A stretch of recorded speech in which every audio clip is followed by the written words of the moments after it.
Siapa sangka permainan sederhana seperti domino dapat menjadi pintu gerbang bagi anak-anak untuk memahami konsep geometri? Dalam praktik baik kali ini saya akan mengungkap bagaimana permainan domino bangun datar dapat menjadi alat yang efektif untuk dapat lebih memahami materi bangun datar di kelas 2 sekolah dasar. Serta bagaimana permainan domino bangun datar ini juga dapat memperkuat kemampuan fondasi anak. Perkenalkan, saya Septianti Dwi Nugraheni, Guru SD Negeri Bapangan, Jepara. Pada kesempatan kali ini saya akan berbagi praktik baik tentang bermain domino, belajar geometri, kuatkan kemampuan fondasi.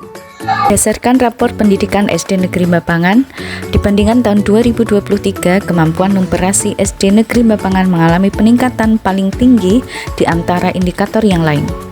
Dari seluruh capaian tahun ini, iklim kebinekaan menjadi indikator pencapaian yang terbaik. Meski demikian, kemampuan numerasi adalah indikator dengan pencapaian terendah, yang salah satunya disebabkan oleh rendahnya kompetensi pada domain geometri.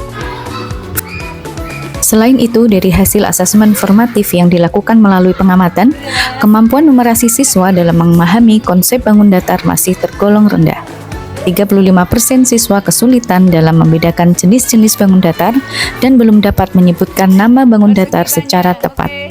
Dengan kondisi dan data yang ada, saya berusaha melaksanakan pembelajaran untuk menguatkan kompetensi numerasi pada domain geometri, terutama materi bangun datar, yaitu dengan berupaya menciptakan pembelajaran yang interaktif dan berdampak bagi siswa sesuai kesiapan dan minat belajar mereka dengan bermain domino, belajar geometri, kuatkan kemampuan fondasi. Domino bangun datar adalah sebuah permainan yang menggabungkan keseruan permainan domino tradisional dengan pembelajaran konsep geometri bangun datar. Permainan ini sangat efektif untuk membantu anak-anak mengenal berbagai jenis bangun datar, sifat-sifatnya, serta hubungan antar bangun datar. Domino merupakan suatu permainan yang dilakukan secara berkelompok dengan menggunakan kartu. Kartu domino bersifat khas, berbentuk persegi panjang yang di dalamnya dibagi menjadi dua bagian yang berisi bulatan, biasanya berwarna merah. Banyak bulatan merepresentasikan suatu bilangan dari 0 sampai 6. Bagian tengah kartu domino biasanya dibatasi oleh garis, dan domino memiliki 28 kartu yang masing-masing kartu berisi bulatan merah memiliki pola bilangan yang khas. Pada domino bangun datar, bulatan merah yang merepresentasikan angka diganti dengan bangun datar seperti persegi, persegi panjang, segitiga, lingkaran, trapesium, dan layang-layang. Bangun datar tersebut berupa gambar, sifat-sifat bangun datar maupun gambar benda yang berbentuk bangun datar. Cara bermain domino bangun datar ini sama seperti permainan domino tradisional. Permainan ini dapat dimainkan oleh 2 orang atau lebih. Bagikan kartu domino secara merata kepada setiap pemain. Pemain pertama meletakkan satu kartu domino di tengah meja.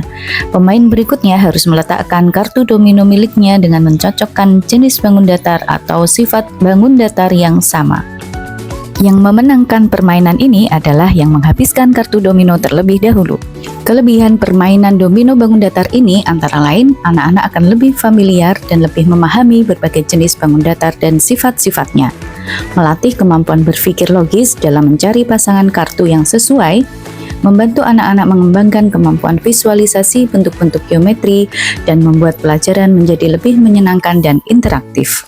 Selain itu, permainan ini juga memperkuat kemampuan fondasi anak. Di antaranya, yang pertama, mengenal nilai agama dan budi pekerti, yaitu kemampuan bekerja sama. Permainan ini dapat mendorong anak-anak untuk bekerja sama dengan teman-temannya dalam menyelesaikan permainan. Mereka belajar mengambil giliran, saling menghargai pendapat, dan membantu teman yang kesulitan. Mereka juga akan berlatih untuk sportivitas, yaitu mereka akan menerima kemenangan ataupun kekalahan dengan lapang dada. Mereka juga diajarkan untuk tidak berbuat curang dalam permainan. Kemampuan fondasi yang kedua yaitu keterampilan sosial dan bahasa untuk berinteraksi. Mereka akan belajar untuk berkomunikasi dan bernegosiasi. Berkomunikasi dengan teman-temannya untuk menyampaikan ide dan strategi permainan, bernegosiasi saat terjadi perbedaan pendapat. Anak-anak akan belajar bernegosiasi untuk mencapai kesepakatan. Selain itu, mereka juga akan bersabar menunggu giliran. Permainan ini mengajarkan anak untuk sabar menunggu giliran dan menghargai giliran temannya. Kemampuan fondasi yang ketiga adalah kematangan emosi untuk berkegiatan di lingkungan belajar. Pada kemampuan ini, anak akan belajar pengendalian diri, fokus, dan kesabaran. Mereka akan belajar mengendalikan emosi seperti kegembiraan saat menang atau kekecewaan saat kalah, dan fokus untuk tugas yang sedang dilakukan. Kemampuan yang keempat yaitu kematangan kognitif untuk melakukan kegiatan belajar. Permainan ini akan mendukung mereka untuk berpikir logis dan bagaimana memecahkan masalah. Kemampuan yang kelima yaitu pengembangan keterampilan motorik dan perawatan diri untuk berpartisipasi di lingkungan belajar secara mandiri. Permainan ini akan melatih anak-anak mengkoordinasikan antara tangan dan mata. Mereka akan melatih koordinasi tangan dan mata saat mengambil dan meletakkan kartu domino yang sesuai. Kemampuan yang keenam adalah pemaknaan belajar yang menyenangkan dan positif. Mainan domino bangun datar akan membuat proses belajar menjadi menyenangkan sehingga anak-anak lebih termotivasi untuk belajar. Dari beberapa kelebihan penerapan permainan domino bangun datar tersebut, tidak dipungkiri adanya beberapa kekurangan dari permainan kartu domino bangun datar tersebut. Di antaranya adalah yang pertama, terbatas pada jenis bangun datar tertentu.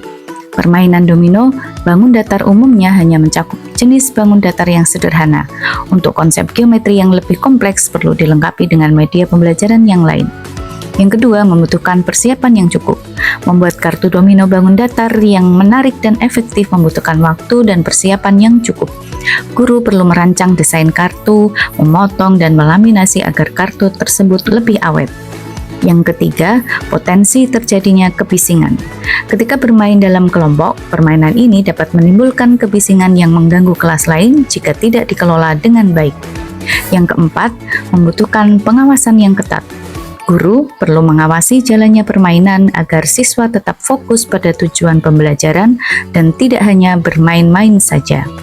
Yang kelima, kurang efektif untuk siswa dengan kesulitan belajar tertentu. Kemampuan motorik kasar hanya sedikit yang terasah karena permainan domino ini tidak membutuhkan mobilitas yang tinggi. Permainan ini bisa dilaksanakan hanya dengan duduk. Dari praktik baik ini dapat kami simpulkan bahwa permainan kartu domino bangun datar merupakan alat pembelajaran yang efektif, namun bukan satu-satunya metode yang harus digunakan. Guru perlu memilih dan mengkombinasikan berbagai metode pembelajaran untuk mencapai hasil belajar yang optimal.